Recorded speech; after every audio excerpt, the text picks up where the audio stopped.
Hello, രാവിലെ തന്നെ തുള്ളിച്ചാടിക്കൊണ്ട് രണ്ടും കൂടെ എങ്ങോട്ടാണെന്നല്ലേ? ആദൂസിനെയും കൊണ്ടൊന്ന് ആശുപത്രിയിൽ പോകണം, പിന്നെ ഷിബാസിനെ സ്കൂളിൽ വിടണം. അങ്ങനെ ഷിബാസ് നമ്മളോട് വരണമെന്ന് പറഞ്ഞാൽ ഇത്രയും സന്തോഷിച്ച് തുള്ളിച്ചാടിക്കൊണ്ടിരിക്കണം. പക്ഷേ ഷിബാസിനെ കൂടെ കൊണ്ടുപോകാൻ പറ്റില്ല, കാരണം ഭയങ്കര കുരുത്തക്കേടാണ്. രണ്ടുപേരും കൂടെ ആയാൽ പിന്നെ എന്നെ കൊണ്ട് പറ്റൂല. അപ്പം എന്തായാലും സ്കൂളുള്ള ദിവസമായിട്ട് ഷിബാസിനെ സ്കൂളിൽ വിട്ടിട്ടാണ് പോണത്.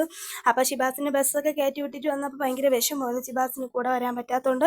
ആദ്യം ആണെങ്കിൽ തിരിച്ചു വന്നപ്പോൾ എൻ്റെ ബാഗെല്ലാം സെർച്ച് ചെയ്തുകൊണ്ടിരിക്കുകയാണ്. ബാഗിനകത്തെല്ലാം ഉണ്ടാ എന്താണ് ഏതാണെന്നൊക്കെ സെർച്ച് ചെയ്ത് നമ്മളങ്ങോട്ട് പോവാൻ ഇറങ്ങി.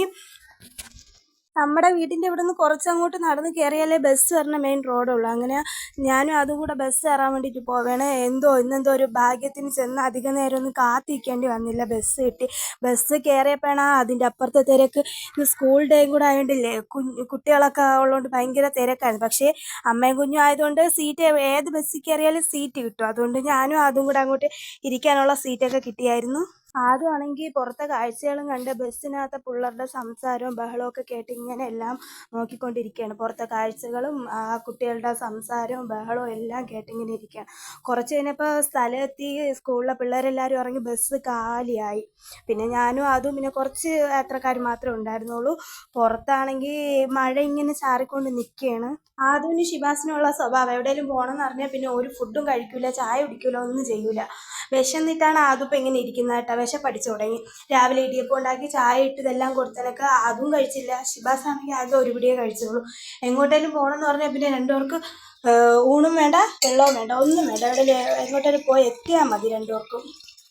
ബസ്സിനകത്ത് പാട്ടൊക്കെ ഇട്ടിരിക്കുന്നതുകൊണ്ട് പുള്ളിക്കാർ ആ ഒരു മൂഡിലിരിക്കുകയാണ്. വിശപ്പൊന്നും ഇപ്പോൾ അറിയുന്നില്ല. പുറത്തെ കാഴ്ചയും ബസ്സിലെ പാട്ടും എല്ലാം കൂടെ കണ്ട് ആ ഒരു മൂഡിയിരിക്കുകയാണ്. ഞങ്ങൾക്കാണെങ്കിൽ ഇവിടെ നിന്ന് 2 ബസ് കയറിയാലേ മെഡിക്കൽ കോളേജ് ഹോസ്പിറ്റൽ എസ്റ്റേറ്റിൽ എത്താൻ പറ്റത്തുള്ളൂ. ഇവിടെ നിന്ന് കോരാണി ബസ് ഇറങ്ങി അവിടെ നിന്ന് പിന്നെ കോരാണിയിൽ നിന്ന് മെഡിക്കൽ കോളേജ് ബസ് കയറിയാണ് പോകാനുള്ളത്. അപ്പോൾ കോരാണിയിലെത്തിയപ്പോഴേ ഭയങ്കര മഴ. അങ്ങനെ ഇവിടെ മെഡിക്കൽ കോളേജ് ബസ് കാത്തിരിക്കുകയാണ്. പിന്നെ ഉമ്മ കണിയാപുരത്ത് നിന്ന് ഉമ്മായും കൂടെ ഉണ്ട്. ഉമ്മായെ കണ്ടപ്പോൾ പിന്നെ അവന് ഉമ്മായെ മതി, എന്നെ വേണ്ട. പിന്നെ ഉമ്മാരെ മടിയിൽ അങ്ങ് ഉമ്മാരെ അടുത്ത് പോയിരിക്കണം. അങ്ങനെ ഞങ്ങൾ മെഡിക്കൽ കോളേജ് ബസ് സ്റ്റോപ്പ് എത്തി. അവിടെ നിന്ന് പിന്നെ ഓട്ടോയിലാണ് എസ്റ്റേറ്റിലോട്ട് OP ടിക്കറ്റ് എടുക്കാൻ വേണ്ടിയിട്ട് ഞങ്ങൾ പോകണം. അപ്പോൾ കഴിഞ്ഞ തവണ അതിനെ കാണിച്ചത് കാഷ്വാലിറ്റിയിലാണ്. അപ്പോൾ കാഷ്വാലിറ്റി കാണിച്ച ടൈമിൽ ബ്ലഡ് ടെസ്റ്റ് എല്ലാം ചെയ്ത് അതിൽ മോന് കൗണ്ടിൻ്റെ അളവ് നല്ല കൂടുതലും, ഏകദേശം 24,000 അടുപ്പിച്ചുണ്ടായിരുന്നു. പിന്നെ അതുപോലെ തന്നെ ബ്ലഡിൻ്റെ അംശം ശരീരത്തിൽ നല്ല കുറവായിരുന്നു. 13 പോയിൻ്റ് എത്രയാണ് വരാനുള്ളത്, പക്ഷേ മോന് വേറെ 8% എത്ര ഉണ്ടായിരുന്നുള്ളൂ. അങ്ങനെ 5 ദിവസത്തെ മരുന്ന് തന്നിട്ടുണ്ടായിരുന്നു. ഈ 5 ദിവസത്തെ മരുന്ന് കൊടുത്തിട്ട് കൊണ്ടുവന്ന് ഒന്നും കൂടെ ബ്ലഡ് ടെസ്റ്റൊക്കെ ചെയ്തിട്ട് അതിൽ മോന് രക്തത്തിൻ്റെ കുറവായിട്ട് കാണിക്കണമെന്നുണ്ടെങ്കിൽ അയൻ്റെ സിറപ്പ് അങ്ങനെ എന്തോ തുടങ്ങാമെന്ന് ഡോക്ടർ പറഞ്ഞിട്ടുണ്ടായിരുന്നു.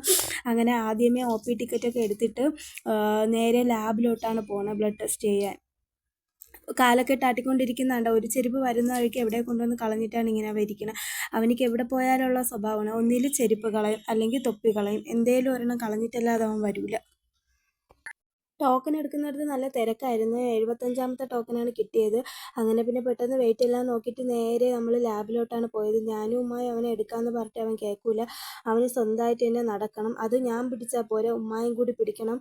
അങ്ങനെ ഞങ്ങൾ രണ്ടും കൂടെ അവനെ പിടിച്ചാണ് നടത്തിച്ചുകൊണ്ട് പോയത്. ഈ നടക്കണ നേരം ഉണ്ടായിരുന്നെങ്കിൽ 2 തവണ പോയിട്ട് വരാനുള്ള സമയമുണ്ട്. അങ്ങനെ ആദ്യം ഈ പടവുകളെല്ലാം കയറി ചെന്നപ്പോൾ ദാണ്ടെ അവിടെ വേറൊരാൾ അങ്ങോട്ടും ഇങ്ങോട്ടും നടന്ന് കളിക്കുന്നത്. അവനെ കണ്ടപ്പോൾ അവൻ്റെ അടുത്തോട്ട് ചെന്നതാണ്. പക്ഷേ അവൻ ഉമ്മാരുടെ അടുത്തോട്ട് ചൊതുങ്ങിപ്പോയി. ആ കുഞ്ഞ് പിന്നെ മുന്നോട്ട് നടക്കുന്നുണ്ടപ്പോൾ ആ കുഞ്ഞിൻ്റെ പിറകോട്ട് ഓടി പോകുന്നുണ്ട് കേട്ടോ.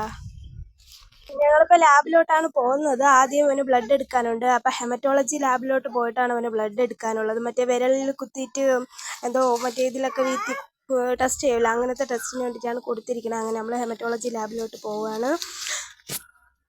താഴെ നിന്ന് ബാർകോഡൊക്കെ ഇതാക്കി ടോക്കനൊക്കെ എടുത്തിട്ടാണ് കൊണ്ടുവന്നത്. അപ്പോൾ ആ തുണ്ട് അവിടെ കൊടുത്തിട്ട് വെയിറ്റ് ചെയ്യാൻ പറഞ്ഞിട്ടുണ്ടായിരുന്നു.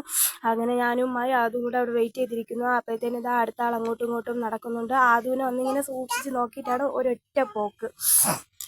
ബ്ലഡ് എടുക്കുന്ന ടൈമിൽ ഞാൻ അവനെ വെച്ചുകൊണ്ടിരിക്കാമെന്ന് പറഞ്ഞിട്ട് അവൻ കേൾക്കില്ല. അവന് ഉമ്മാരെ കയ്യിലിരുന്നാൽ മതി എന്നും പറഞ്ഞ് ഉമ്മ കൊണ്ട് കയറി. പക്ഷേ ഉമ്മ കൊണ്ട് കയറിയതിനൊക്കെ അവൻ ഉമ്മാരെ കയ്യിലിരിക്കില്ല. ഉമ്മ ബലം പിടിച്ചിട്ടൊന്നും ഇരിക്കില്ല. പിന്നെ രണ്ടാമത് ഞാൻ എൻ്റെ അടുത്ത് ഇരുത്തിയാണ് ബ്ലഡൊക്കെ എടുത്തത്. പിന്നെ അങ്ങനെ ബ്ലഡെല്ലാം എടുത്ത് കഴിഞ്ഞ് ഭയങ്കര കരച്ചിലായിരുന്നു. ഞാൻ എടുക്കാമെന്ന് പറഞ്ഞപ്പോൾ വേണ്ട, ഉമ്മയെ കണ്ടുകൊണ്ട് അവനിക്ക് ഉമ്മ മതി. അങ്ങനെ ബ്ലഡ് എടുത്ത ആളിന് അവിടെ നിന്നിട്ട് വഴക്ക് പറയുന്നുണ്ട്. അവൻ ഡേ എന്നൊക്കെ വിളിച്ച് വഴക്കൊക്കെ കൊടുക്കുന്നുണ്ട്. മുഖം കണ്ടാലേ അറിയാം ചെറുക്കൻ കള്ളക്കരച്ചിലാണ് കരയണത്. കള്ളക്കരച്ചിലാണ് അവൻ കരയുന്നത്. ഉമ്മയെ കണ്ടുകൊണ്ടുള്ള ഒരു കള്ളക്കരച്ചിലാണ്. അങ്ങനെ ബ്ലഡെല്ലാം എടുത്ത് കഴിഞ്ഞ് ഒരു 2 മണിക്കൂർ കഴിഞ്ഞ് റിസൾട്ട് കിട്ടും. അങ്ങനെ അവിടെ തന്നെ ഇരിക്കാൻ പറഞ്ഞ് അവിടെ നിന്ന് റിസൾട്ട് കിട്ടണം. അങ്ങനെ ഞങ്ങളവിടെ വെയിറ്റ് ചെയ്തിരിക്കുകയാണ്.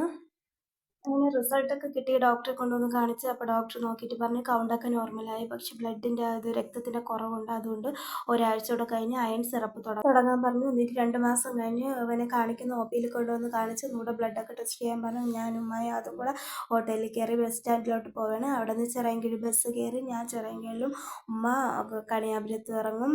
അങ്ങനെ ബസ് സ്റ്റോപ്പ് എത്തിയപ്പോഴത്തേനും പുള്ളിക്കാരന് ദാഹിക്കൽ, ഏത് കട കണ്ടാലും അപ്പോൾ ദാഹിക്കും. അങ്ങനെ ഒരു ഫ്രൂട്ടിയൊക്കെ മേടിച്ച് കൊടുത്ത് ഫ്രൂട്ടിയൊക്കെ കുടിച്ച് ബസ്സിൽ കയറി. ബസ്സിൽ പകുതിയായപ്പോഴത്തേനും പുള്ളിക്കാരൻ ഉറങ്ങി. ഉമ്മ കണിയാപുരത്ത് ഇറങ്ങി. പിന്നെ ഞാനും അതും കൂടെ ചിറയൻകീഴിലോട്ട് പോവുകയാണ്. പോകുന്ന വഴിക്ക് ഷിബാസിനെയും കൂടെ വിളിച്ചുകൊണ്ടാണ് പോകുന്നത്. അപ്പോൾ രണ്ടാമത് എനിക്ക് തിരിച്ച് റോട്ടിൽ വരാൻ വയ്യാത്തതുകൊണ്ട് ഷിബാസിൻ്റെ സ്കൂളിൽ വന്ന് ഷിബാസിനെയും കൂടെ വിളിച്ചുകൊണ്ടാണ് തിരിച്ച് വീട്ടിലോട്ട് പോകുന്നത്. ആയമ്മ എന്നോട് ചോദിച്ചു, നീ ഷിബാസിനെ വിളിക്കാനായിട്ട് വരുമെന്ന് പറഞ്ഞ ഉച്ച കഴിഞ്ഞപ്പോൾ മുതലേ ഉമ്മി വരുമെന്നും പറഞ്ഞ് അവൻ നിൽക്കുകയായിരുന്നു. അങ്ങനെ അവൻ്റെ കൂട്ടുകാരനുണ്ടായിരുന്ന അമ്പാടി, അങ്ങനെ അമ്പാടിക്ക് ആദൂനെയും പരിചയപ്പെടുത്തി കൊടുത്ത്, ആദൂന് അമ്പാടിയൊക്കെ പരിചയപ്പെടുത്തി കൊടുത്ത് അങ്ങനെ നടന്ന് പോവേണ്.